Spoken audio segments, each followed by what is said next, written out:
C guys, আমরা রাত 2:30-3টা বাজে, এখন না ঘুমে আমরা খাওয়া দাওয়া করছি।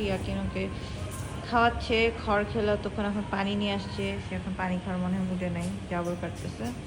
সো ডিস্টার্ব না করি, আমরা রাতে খাই, বিকজ খাওয়াই রিয়েল।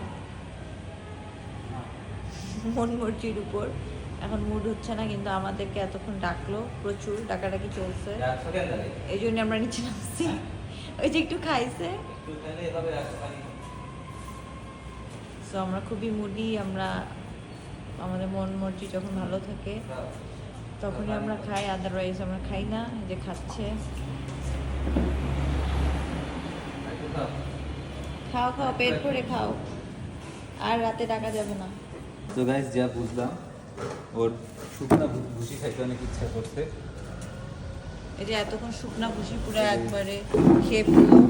এটা মনে হয় হরলিক্সের মতন করে খাচ্ছে। হাফ প্যাকেট পানি দিয়ে কিন্তু আমরা লবণ পানির ভুসি দিচ্ছিলাম, খাইনি তো আলহামদুলিল্লাহ এখন খাচ্ছে। ফাইনালি বুঝলাম ওর আসলে মুখের টেস্ট বাটের সাথে এখন ভুসিটাই যাচ্ছে লেট নাইটে। হ্যাঁ, যদিও একটু খড় খাইছে, বাট ওটা মনে হয় কিছু পায় না, এই জন্য ক্ষুধার্ত ছিল, এই জন্য খাইছে। নাহলে তো ভুসি যেভাবে খাচ্ছে। হ্যাঁ, শেষ হয়ে যাবে এটা আজকে, তাও আমাদের কাছে ছিল স্টকে। যাই হোক, আলহামদুলিল্লাহ সে খাক। ওকে আমরা আজকে রাতে খাবার সেবা দিতে দিতে ওকে সে খেতে থাকুক। সো আমরা এখান থেকে আল্লাহ হাফেজ দিচ্ছি না, এখন দেখা হচ্ছে নেক্সট ভিডিওতে। তুমি কি বাই দিবা নাকি খাওয়ায় ব্যস্ত? ওকে আপনি খান, চেটে পুটে খান। বাই।